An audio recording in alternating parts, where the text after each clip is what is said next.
Look, I'm a Canadian and I am so exhausted with politics right now. It is crazy. And look, I'm not even one of those guys that say, hey, don't pay attention to politics, just preach the gospel. We don't need to even pay attention to politics. Christians shouldn't be involved in politics, just preach the gospel. That's all we need. I'm not even one of the guys that says that, because I think politics is important because they reflect actual world views from people, and we're called to represent the actual Christian worldview in the realm of politics, to represent justice, mercy, all that stuff, and make sure that the government's doing what God has assigned it to do. I get it, right? But now I'm just talking to you on like a personal, emotional, mental, spiritual level, where I'm like, I'm just exhausted from not only hearing about the United States election, but look, I used to be so big into politics, and I still am really interested in it now, right?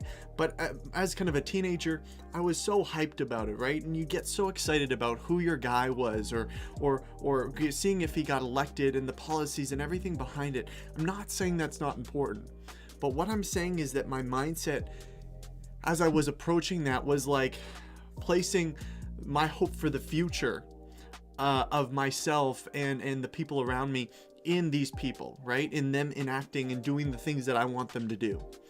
But I want you to step back for a second and just take a look. I realize, like, there are key things that are very important. The pro-life issue, standing up for life, right?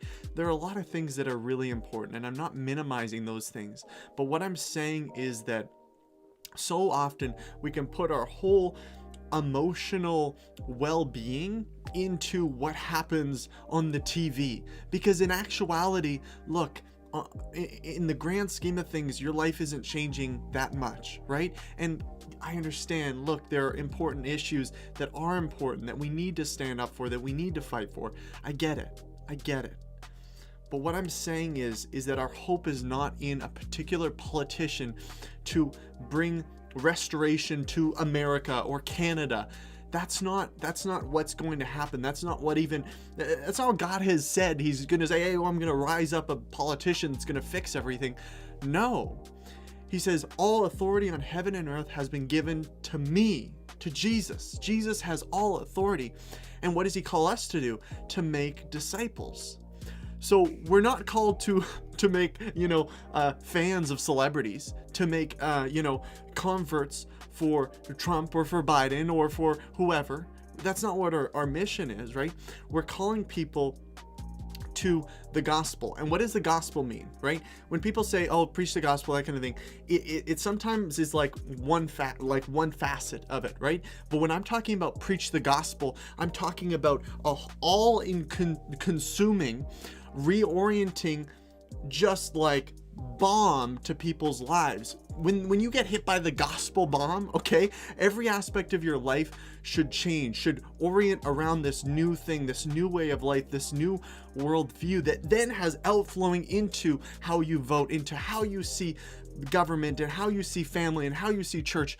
All that is affected, but it begins at the disciple making level. Because look, we're really good about arguing about things that we're passionate about in terms of politics and coming up with really good arguments and strategies and convincing people that this is the way it should be, but we're not good at actually making disciples, about engaging people with the truth of Jesus that then is going to transform the way they see the world. Because we're trying to get people to believe certain things that are not consistent with their particular worldview. We need to begin at the core of their worldview, which is the way they see themselves, the way they see God, the way they see goodness, right? People think they're good people generally, right? People say, I'm a good person, right? But when you look at the Bible says that no one is good, no one seeks for God, no one does what is right, right? The only person that is good, the only good one is God. So we need to look for him for our standard of goodness. But until people's hearts are transformed, they're never going to look to God for that standard of goodness. And if nobody looks to God for the standard of goodness, for his law, then look, our politics are going to be screwed. And we're investing our emotional energy in the fact that, look, yes, people are doing things that we don't necessarily like all the time, or sometimes, like But we're investing so much emotional energy in these things, into this, reality TV show on TV that doesn't necessarily have a lot of impact on your practical everyday life. I realize there are important things. I'm not saying those things aren't important. They are. But what I'm saying is for you right now to take a second to just let go of whatever it is, whoever you were supporting, whoever, and I'm not just talking about this election. I'm talking about every election, right? There's so much anxiety and just, oh my goodness, it's insane, right? Just let go for a second. Just let go. Just let go. And then where do we begin? We begin in our homes, with our family, with our friends, with the people around us, making disciples, cultural reform from the inside out. Let me make something clear. There are a lot of issues that I think are really important. And I know I've said this before, but I'll say it again, just so you're really clear with what I'm saying. The issue of abortion, the issue of marriage, right? The issue of just identity in terms of men being men and women being women and all that kind of stuff, right? And just the role of the government in general. Those are important things, extremely important things, and those should be reflected in terms of the way that we approach politics, like the way that we're gonna vote, and we're gonna call leaders to biblical foundations and laws, right?